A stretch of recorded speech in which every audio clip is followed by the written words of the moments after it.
All right, what's up, guys? I hope you're doing well.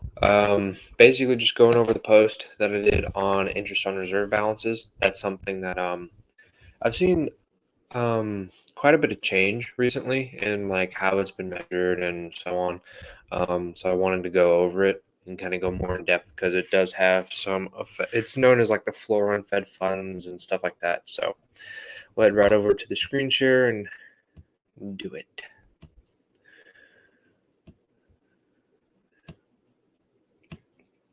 Okay, make it bigger for you guys. There we go.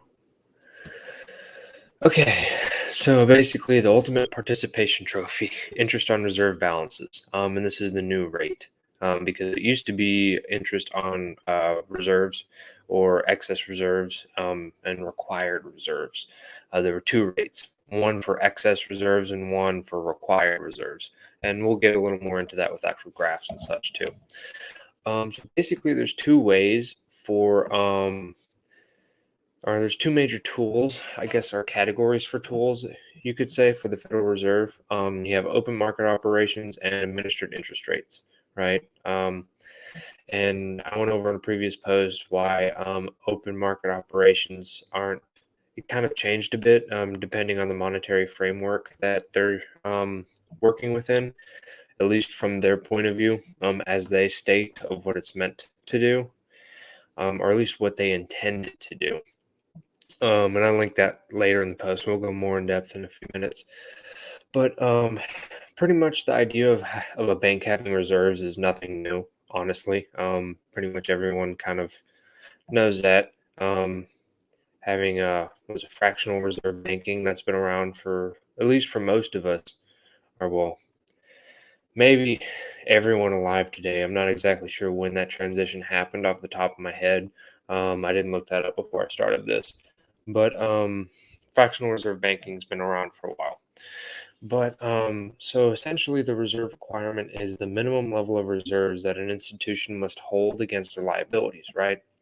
Um, so like if it's supposed to help with like make sure that they don't default in the event of a run on a bank. So they have at least say like if the reserve requirement's 20%, then if they have $100 million in liabilities, they need to have $20 million in reserves. Just so that if there's a run or something, they have at least a fifth of the amount they need to. And that's kind of banking on at least that's banking on less than 20% of I guess their creditors, like, or however that's set up, whoever owns their liabilities, that's banking on less than 20% of them like demanding their deposits back. So in response to the Great Recession, the Fed started paying interest on reserve balances held by depository institutions, probably as an incentive to maintain adequate reserves to lower the risk of default, right? And so after 2008, um, during 2008, technically, was when these rates and them measuring them were initially initiated. Um, so it was in response to the Great Recession, basically just having them increase the amount of reserves in the system. And so another thing to note, especially, is that the reserve requirement itself has been zero since March 2020. Um, so after that point, technically all reserves were in excess. And eventually, in July 2021, we transitioned from having required reserves and excess reserves to just having reserves in general. Because there was no reserve requirement now because it's zero and it still is. That means that all reserves are technically in excess of the requirement. And one thing to note, when they made this transition, they dropped every mention of a reserve requirement from the literature, at least according to them. And so that shows that maybe that means that they have absolutely no intention on going back to a non-zero reserve requirement. Um, and based on the monetary policy framework in which they're operating, according to them, one with ample reserves, that seems to be the case. Which again, I went into a previous post before. So yeah. And this is supposed to be like a risk-free rate because they basically park the money at the Fed. It's like their savings account in a way, or a reserve account, I guess you could say. We don't, I guess, kind of an analogous account for, say, a non-bank entity, like a person or whatever, would be like a savings account.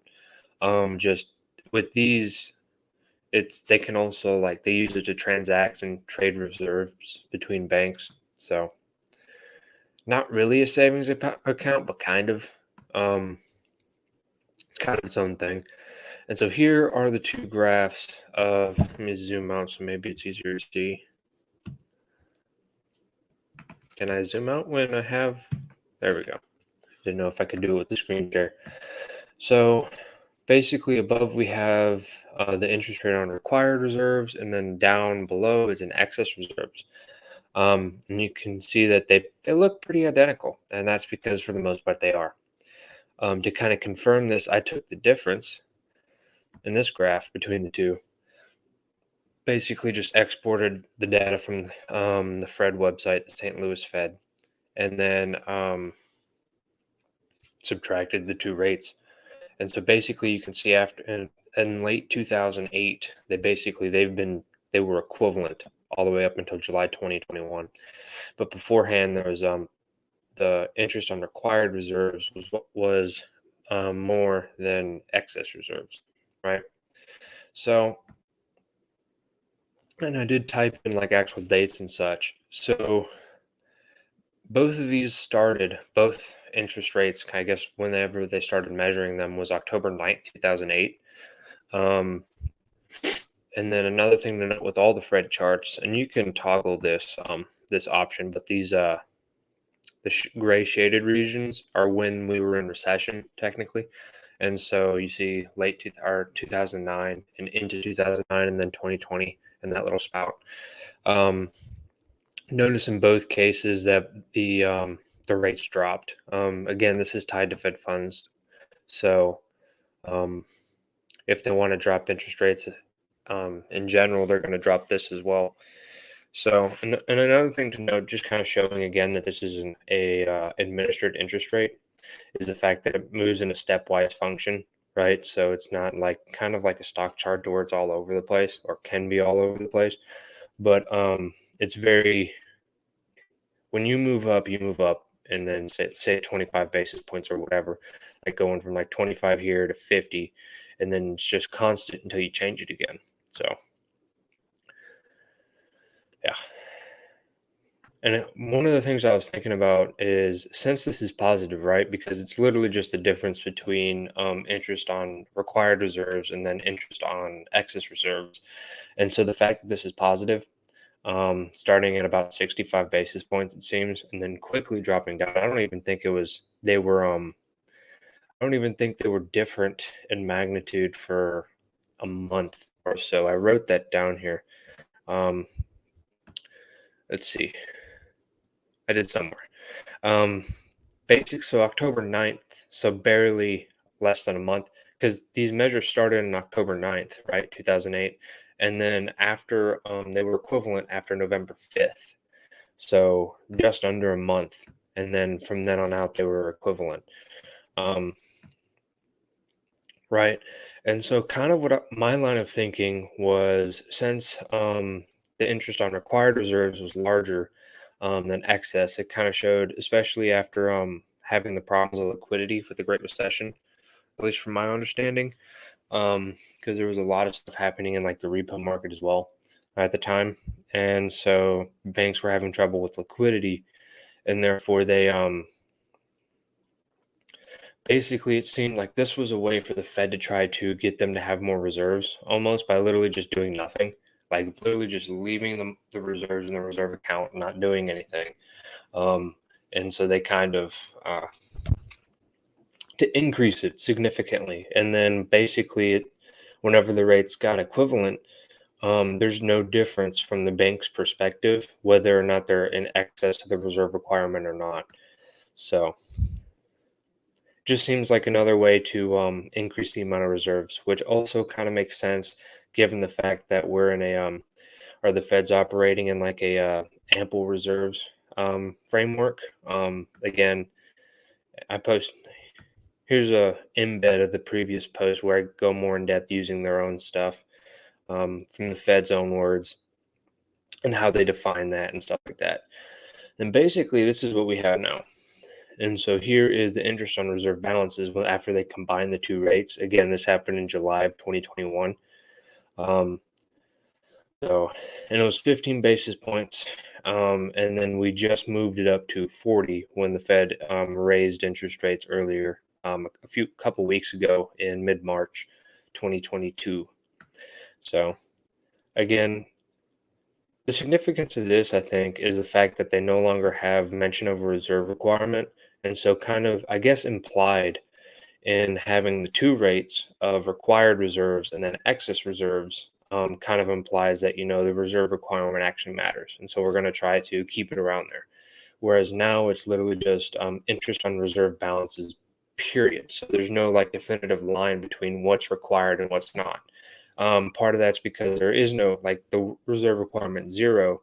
But to me, it seems like by doing this, they're kind of subtly saying that they plan, at least in the near future, or they have no future plans of reinstating a non-zero reserve requirement. And again, this is probably backed up by the fact that we're in the ample reserves regime, which I went over here. And there's a video for that one as well. Just go through the post. It's at the bottom, just like all the rest of them. But yeah, that's pretty much it. Got some sources. One thing to note with the Federal Reserve websites that I noticed when I was going through kind of fact checking this stuff, especially specifically with in this case with the reserve requirement, I just kind of wanted to make sure that it was zero before I said much. According to the actual federal, like the main Federal Reserve website, so federalreserve.gov, it's zero, which it is. But on the New York Fed one, they still have it at like it's like 15 basis points or something. Whenever I wrote this, so this was very end of March to early April 2022. So if you guys look at it, and the links are right here at the bottom. That's why I put them there. Yeah. So if you guys check it out and it's changed, good, because it needs to be updated. But it's especially since, I don't know, because the reserve requirement changed 2 years ago, March 2020. And so it's been over 2 years and they still haven't changed it on the New York Fed website. But anyways, it is what it is. It takes a lot of time sometimes to actually update stuff, I guess, especially if you're not actively looking at it. Apparently, they have better things to do. But anyways, I hope you guys have a good night, and I'll see you on the next one.